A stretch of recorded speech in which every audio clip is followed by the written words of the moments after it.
West Ham wins, it wins its second league game of the season.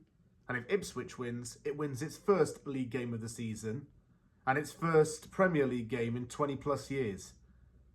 Who's Ipswich playing at the London Stadium on Saturday? It's playing West Ham United. Do you know what that probably means, don't you? I'm not being negative, but it means that Charity Case West Ham will become Bernardo's or Good Samaritans or something like Salvation Army even, and be Charity Case and help Ipswich to win. It's what West Ham does best, right?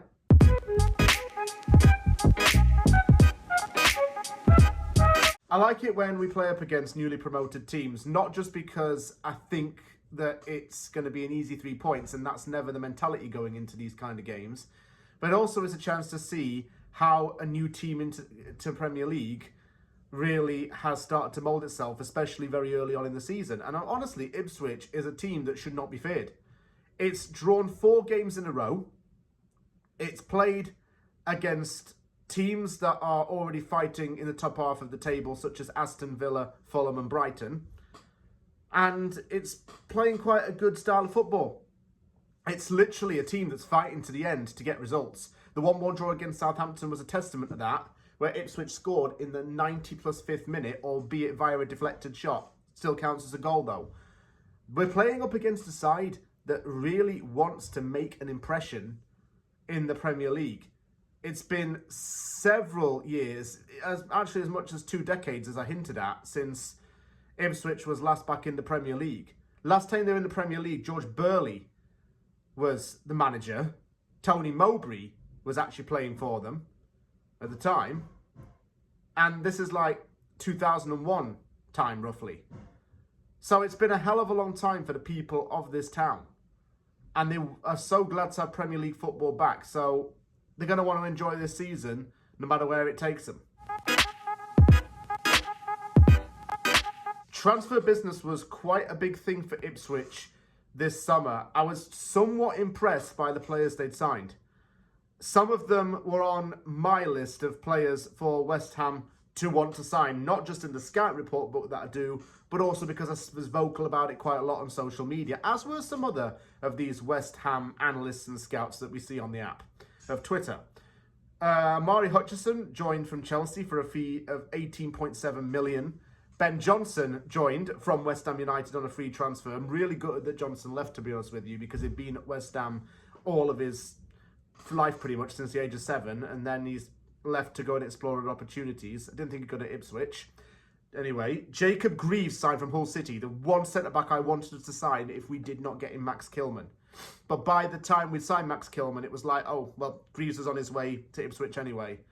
Liam Delap joined from Manchester City. You may remember his father, Rory, was the guy who used to put in those mental long throw-ins into boxes when he was playing at Stoke. Liam Delap's been a very good signing for them. He's been clinical, to be honest. Shimodix signed from Blackburn Rovers. Player I would have actually not minded at West Ham because he's pretty good. Jack Clark. Be an interesting one to see how he does back in the Premier League. Someone I may have seen joining West Ham as a winger option. Ogbene joined from Luton Town. He's not a bad player, actually. And so did Darrell O'Shea. He joined from Burnley. Scored an own goal last season against West Ham while he was at Burnley. In their league form, they started off the season fairly rough, but losing 2-0 to Liverpool and then 4-1 to Manchester City are results that you can be forgiven for if you're the new kids on the block. But then drawing 4 in a row, especially holding Brighton to a 0-0 draw, that is very good.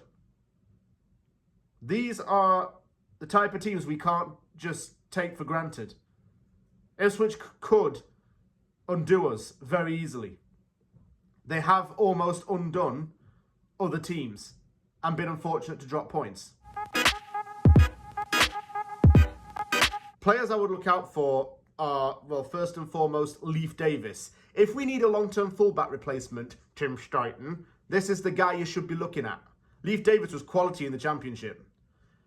I know that I've just mentioned Liam Delap. He scored 3 goals in 6 Premier League appearances. Shimodix scored, I think it was on his Ipswich debut, which is pretty impressive. Sam Morsey is actually quite a good player as well. And they've signed championship players who they can bed into the Premier League and give them a big run. But Delap and Hutchison are the two that I really do like a lot. Liam Delap's an important player for them already. Not only is he their goal scorer, but he's really getting their attack line moving. He's creating and he's converting. He's definitely going to be a threat to look out for when we play them on Saturday.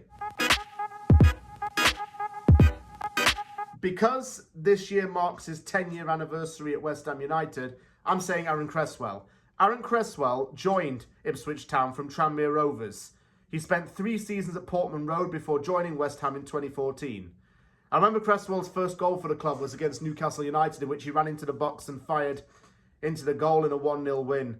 Cresswell's been a very good servant to West Ham. He's 34 years old now, spent a long time at the club, and he joins, I suppose, a line of fullbacks that always had longevity at West Ham. The left-back position always did. Julian Diggs stayed at the left-back position for quite a while. Cresswell did it for several seasons. Scored some good free kicks as well in that time, by the way. But Cresswell's time at West Ham is going to come to an end sooner rather than later. But I look back at his 10 years at this club very fondly. I'm sure he's got fond memories of playing in Ipswich too. We're going to concede in this game, I just know it. 2-1 West Ham. Let's go with that. I hope Lopetegui can still nail, or even find it within himself to nail the starting 11 and look at what players play in the best roles. Like, for example, you may have Paquetá out on the left to cooperate with Emerson, should Emerson start, or you, for example, might have Kudus in a 10 role, or do you put Bowen up top and then have another winger there? He's got to make these decisions. I don't know what he's going to do with the starting lineup, to be honest. Soler should be in with a shout to start because he's been class ever since he's come on. I know there was a bit of a bust-up between the manager and Kudus, but once Kudus came out of the game and Soler came on, Soler added a little more control to the midfield. So I wasn't really against that sub. Everything, by the way, about that bust-up's just blown out of proportion. I'm just not going to do a video on it because it was something that Central, of all people, misconstrued, and one thing led to the next. It spread like wildfire, shit hit the fan, and everyone got the wrong end of the stick about Kudus and Lopetegui beefing. We need to get this win, though, for morale and also to avoid toxicity so early in the season. If we lose to Ipswich, then how much longer would Lopetegui really last in a job if we kept losing?